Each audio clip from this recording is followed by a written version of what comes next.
সুপ্রিয় দর্শক মণ্ডলী, সিভিক মাইন্ড স্টুডিও চ্যানেলের পক্ষ থেকে আপনাদেরকে স্বাগত জানাচ্ছি। আজকে আমি আলোচনা করব আপনার শিক্ষা দর্শন কি। আমাদের প্রত্যেকের জীবনের যেমন একটি দর্শন রয়েছে, আমরা জীবনে কি চাই, কিভাবে চাই, কেন চাই, তেমনি আমাদের শিক্ষা বিষয়ক ভাবনাও রয়েছে। সে ভাবনাটি হচ্ছে শিক্ষা দর্শন।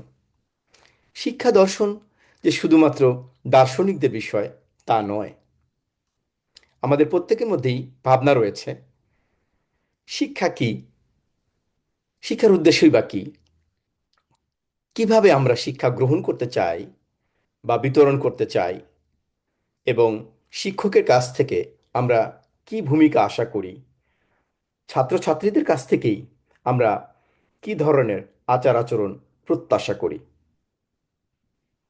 আমি আপনাদের সুনির্দিষ্ট কোনো উত্তর দিয়ে দিব তা নয়, আমি শুধু আপনাদের মধ্যে এই প্রশ্নগুলো জাগিয়ে তুলব।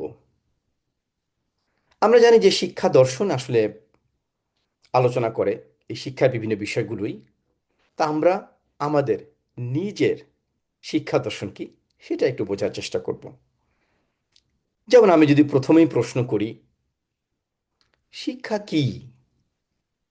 আমরা জানি শিক্ষা একটা প্রক্রিয়া যার মাধ্যমে আমরা দক্ষতা অর্জন করি বিভিন্ন বিষয়ের।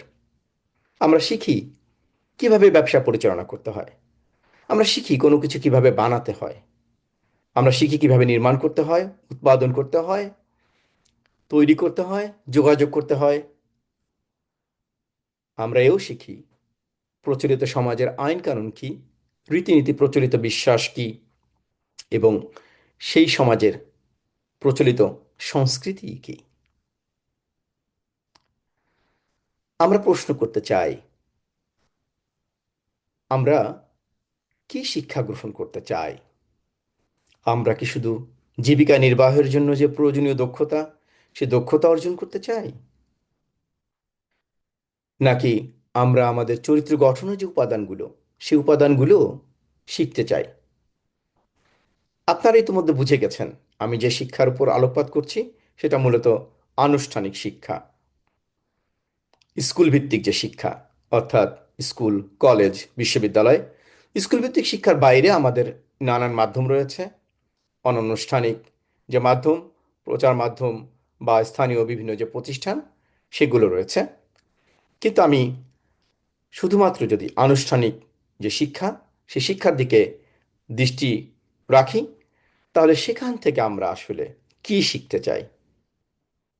আমি কি আমার সন্তানদেরকে শেখাতে চাই যে তারা কিভাবে একজন ভালো নাগরিক হয়ে উঠতে পারে, তারা কিভাবে পরিবেশের ভারসাম্য রক্ষা করতে পারে, তারা কিভাবে অন্যের অধিকারের ব্যাপারে সচেতন হয়ে উঠতে পারে, তারা কিভাবে সহিংস না হয়ে সবার মতামত গ্রহণ করার মতো মানসিকতা নিয়ে বড় হয়ে উঠতে পারে, তারা কিভাবে তাদের উপর যে কোনো কিছু চাপে দেওয়া বিষয়গুলো সরাসরি গ্রহণ না করে প্রশ্ন করে তার ভালো মন্দ বুঝে তারা গ্রহণ করতে পারে।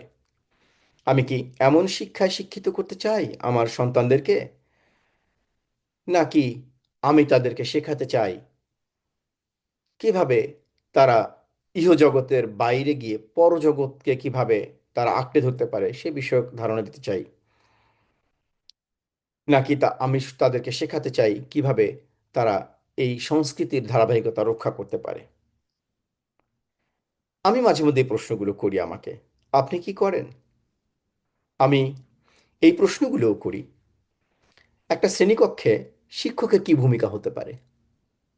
একজন শিক্ষক কি খুব কড়াকড়িভাবে শাসনের মাধ্যমে তার শিক্ষার্থীদেরকে শিক্ষা দিবেন, নাকি তিনি শুধু একজন সহায়তাকারীর ভূমিকা পালন করবেন, শুধুমাত্র নির্দেশক, পথ প্রদর্শক, যেখানে কোনো জোরপূর্বক কোনো কিছু থাকবে না, যেখানে কোনো শাসন থাকবে না, মার থাকবে না, সুন্দর করে বুঝিয়ে বুঝিয়ে ছাত্রছাত্রীদেরকে শেখাবেন? আপনারা কি চিন্তা করেন শিক্ষকের ভূমিকা কেমন হওয়া উচিত? আমি এও ভাবি শিক্ষার্থীদেরই বা আচরণ কেমন হওয়া উচিত শিক্ষকদের সাথে? তারা কি শিক্ষক যা বলবেন তা মাথা পেতে গ্রহণ করবেন, নাকি সেগুলো প্রশ্ন করবেন? যদি প্রশ্ন করেন, তারা কিভাবে প্রশ্ন করবেন? তারা কি খুব অধ্যত্বপূর্ণ ভাবে প্রশ্ন করবেন, শিক্ষকদেরকে ছুঁড়ে ফেলবেন, তাদেরকে অসম্মান করবেন, নাকি তারা যথাযথ সম্মান বজায় রেখেই শিক্ষকদেরকে প্রশ্ন করবেন, তাদের যে বিতরণকৃত জ্ঞান তাকে প্রশ্ন করবেন, তাকে বিশ্লেষণ করবেন, শিক্ষককে বলতে পারবেন যে আমি ভিন্ন মত পোষণ করি, কিংবা শিক্ষকই সেটা গ্রহণ করার জন্য মানসিকভাবে প্রস্তুত থাকবেন? আবার শিক্ষক যখন জ্ঞান বিতরণ করবেন, তিনি কি কোনো একটি নির্দিষ্ট জ্ঞান বিতরণ করবেন, কোনো একটি নির্দিষ্ট দৃষ্টিভঙ্গি বিতরণ করবেন, বা কোনো একটা নির্দিষ্ট দৃষ্টিভঙ্গি থেকে তিনি সবকিছু শেখাবেন, নাকি তিনি অনেকগুলো দৃষ্টিভঙ্গি শিক্ষার্থীদের সামনে উপস্থাপন করবেন এবং শিক্ষার্থীদেরকে সেই সুযোগ দিবেন যাতে শিক্ষার্থীরা তার উপস্থাপিত বিভিন্ন দৃষ্টিভঙ্গি থেকে যে কোনো একটি দৃষ্টিভঙ্গি গ্রহণ করতে পারে? আমি মাঝে মধ্যে ভাবি, শিক্ষার পাঠ্যক্রমই বা কি হওয়া উচিত? সেখানে কি আমাদের যে প্রচলিত বিশ্বাস বা ধর্মবিশ্বাস সেগুলোই থাকা উচিত, নাকি বিভিন্ন যে বিশ্বাস সেগুলো থাকা উচিত, যেখান থেকে ছাত্রছাত্রীরা তাদের পছন্দজনীয় একটা পছন্দ করতে পারে, তাকে শুধুমাত্র তাদের জীবিকা নির্বাহ কেন্দ্রিক যে দক্ষতা সেটার উপরই সীমাবদ্ধ থাকবে? আমি ভাবি শিক্ষা প্রতিষ্ঠানের পরিবেশ নিয়েও, সেই পরিবেশ কেমন হবে? সবার জন্য খুব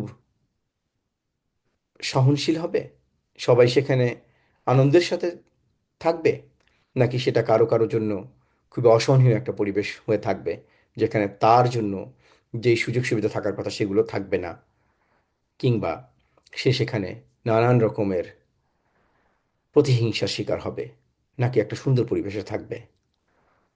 আমি ভাবি এই প্রযুক্তি যুগে, যেখানে ইন্টারনেট কিংবা কৃত্রিম বুদ্ধিমত্তার মাধ্যমে বিভিন্ন বিষয়ক জ্ঞান লাভ করা যায়, সেখানে স্কুল থেকে বাড়তি কি পেতে পারে, বা স্কুলের অতিরিক্ত কি দেয়ার থাকতে পারে? স্কুল কি শেখানো উচিত যে ইন্টারনেট থেকে বা কৃত্রিম বুদ্ধিমত্তা থেকে আমাদের সন্তানেরা কি কি ধরনের জ্ঞান আহরণ করতে পারে, বা সেখান থেকে জ্ঞান অর্জনের ক্ষেত্রে তাদের কি কি বিষয়ে সাবধান থাকা উচিত? এই যে যতগুলো প্রশ্ন করলাম, এই প্রশ্নগুলোই আসলে শিক্ষা দর্শন। এই শিক্ষা দর্শন বিভিন্ন সমাজে বিভিন্ন যুগে ছিল। আমরা যে বিভিন্ন চিন্তাবিদদের কথা জানি, বিভিন্ন দার্শনিকদের কথা জানি, প্লেটো, অ্যারিস্টটল, সক্রেটিস, কিংবা ইবনে সিনা, কিংবা বর্তমান সময়ের আমরা আমাদের প্রেক্ষাপটে রবীন্দ্রনাথ ঠাকুর, কিংবা লাতিন আমেরিকার যে পাওলো ফ্রেইরে, সবারই এই ভাবনাগুলো ছিল যে শিক্ষা কি, কি বিষয়ে আমাদের শিক্ষা দেওয়া উচিত, কিভাবে দেওয়া উচিত, এবং আমাদের উদ্দেশ্য বা কি, আমরা কি চাই। আমরা শিক্ষা দর্শন নিয়ে ধারাবাহিকভাবে আরও বেশ কিছু পর্বে আলোচনা করব। কখনো আমি, কখনো নির্দিষ্ট কোনো আলোচক, কখনো কোনো নির্দিষ্ট দার্শনিকের মূল্যবোধের ভিত্তিতে বা দৃষ্টিভঙ্গির ভিত্তিতে। আজকে এ পর্যন্তই। আশা করি আপনারা আপনাদের মতামত দিবেন এবং আপনাদের মধ্যে এই চিন্তাগুলো জাগ্রত হবে, এবং তার আলোকে আপনারা আপনাদের মতামত আমার সাথে শেয়ার করবেন, এখানে শেয়ার করবেন, এবং আগামী পর্বগুলো আপনারা দেখবেন। ভালো থাকবেন। আজকে এ পর্যন্তই। সবাইকে ধন্যবাদ।